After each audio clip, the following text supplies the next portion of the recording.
Hello MSc, welcome back to my channel. आज का हमारा टॉपिक रहेगा SN2 मैकेनिज्म, जिसको हम बायोमोलिकुलर न्यूक्लियोफिलिक सब्स्टिट्यूशन रिएक्शन भी कहते हैं। लास्ट लेक्चर में हमने SN1 रिएक्शन पढ़ी थी और हमने थोड़ा सा पढ़ा था उसका बेसिक कॉन्सेप्ट कि सब्स्टिट्यूशन रिएक्शन क्या होता है। आज हम देखेंगे SN2 मैकेनिज्म, उसकी डेफिनेशन, उसकी मैकेनिज्म और एनर्जी प्रोफाइल डायग्राम।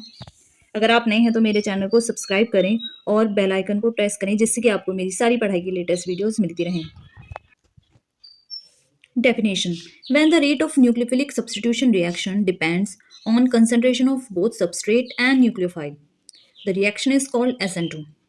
जब न्यूक्लियोफिलिक सब्स्टिट्यूशन रिएक्शन की जो रेट होती है वो डिपेंड करती है दो की कंसंट्रेशन पे, सबस्ट्रेट और न्यूक्लियोफाइल, तो उस रिएक्शन को हम SN2 रिएक्शन कहते हैं।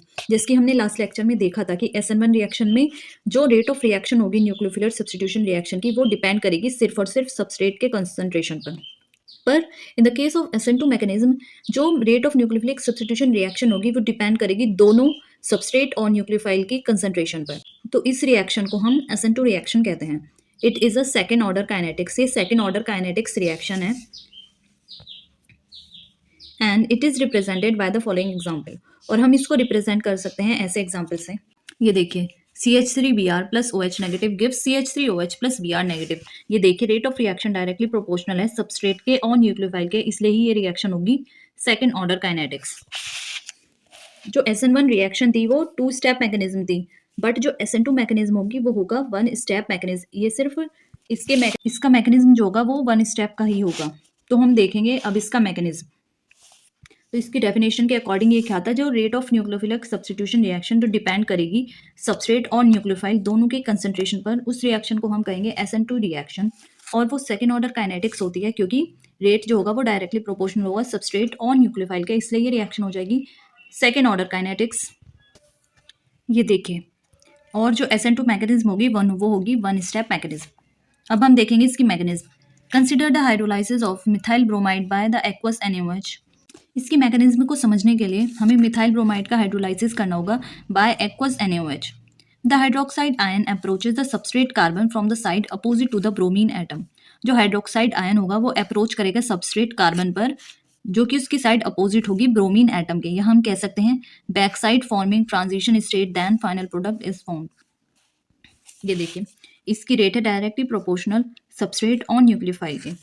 ये देखिए, ये है इसकी रिएक्शन, ये है CH3Br, ये है मिथाइल ब्रोमाइड, ये जो कार्बन है ये सबस्ट्रेट है। तो जैसे कि हमने यहाँ बताया कि जो सबस्ट्रेट कार्बन होगा तो वो जो हाइड्रोक्साइड आयन होगा वो जाके तब वहाँ अटैच होगा जो कि ब्रोमीन के अपोजिट साइड होगी। ये देखिए, यहाँ पे लिखा है the hydroxide ion approaches the substrate carbon from the side opposite to the bromine atom.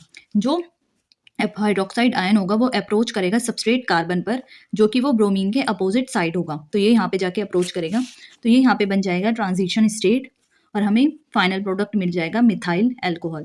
ये 1 स्टेप मैकेनिज्म होता है, इसलिए हम इस रिएक्शन को 1 स्टेप मैकेनिज्म भी बोलते हैं। और जैसे ही इसका रेट डिपेंड करेगा सबस्ट्रेट और न्यूक्लियोफाइल दोनों पर, तो इसलिए इसको हम सेकेंड ऑर्डर काइनेटिक्स भी बोलते हैं।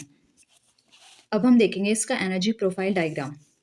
It is obtained by plotting a graph between potential energy and reaction progress. जो एनर्जी प्रोफाइल डायग्राम है उसको हम ऑब्टेन कर सकते हैं जब हम एक ग्राफ को प्लॉट करें पोटेंशियल एनर्जी और रिएक्शन प्रोग्रेस के बीच। ये देखिए, ये है पोटेंशियल एनर्जी और ये है रिएक्शन प्रोग्रेस। ये है रिएक्टेंट CH3Br, जो है मिथाइल ब्रोमाइड, जब OH से अटैच होगा तो ये यहाँ पे बनेगी ट्रांजिशन स्टेट। और जो रिएक्टेंट और ट्रांजिशन स्टेट के बीच में जो एनर्जी डिफरेंस होगा इसको हम कहते हैं एक्टिवेशन एनर्जी। और ये है इसका प्रोडक्ट, फाइनल प्रोडक्ट जो है CH3OH, ये हमें मिल जाएगा मिथाइल एल्कोहल और बाहर निकल जाएगा Br नेगेटिव। ये था इसका एनर्जी प्रोफाइल डायग्राम। जो रिएक्टेंट और ट्रांजिशन स्टेट के बीच में जो एनर्जी डिफरेंस होती है उसको हम एक्टिवेशन एनर्जी कहते हैं। और यह है इसका फाइनल प्रोडक्ट। ये था एनर्जी प्रोफाइल डायग्राम में। ये देखिए, the energy difference between reactants and transition state is called activation energy. जो एनर्जी डिफरेंस होता है रिएक्टेंट और ट्रांजिशन स्टेट के बीच उसको हम एक्टिवेशन एनर्जी कहते हैं। It is related to the rate of reaction, और ये रेट ऑफ रिएक्शन से रिलेटेड होता है। हायर एक्टिवेशन एनर्जी, अगर हायर एक्टिवेशन एनर्जी होगी तो स्लोअर इज द रिएक्शन, जो रिएक्शन होगी वो स्लोअर होगी। जितनी हायर एक्टिवेशन एनर्जी होगी उतनी ही स्लोअर रिएक्शन होगी। ये इसका एनर्जी प्रोफाइल डायग्राम, ये था इसका मैकेनिज्म और ये था बेसिक कॉन्सेप्ट। होप ये लेक्चर आपके लिए यूजफुल होगा। अगर आप नए हैं तो मेरे चैनल को सब्सक्राइब करें और वीडियो को लाइक, कमेंट और शेयर करना ना भूलें। और बेल आइकन को प्रेस करें, जिससे कि आपको मेरी सारी पढ़ाई की लेटेस्ट वीडियोज़ मिलते रहें। Thank you for watching.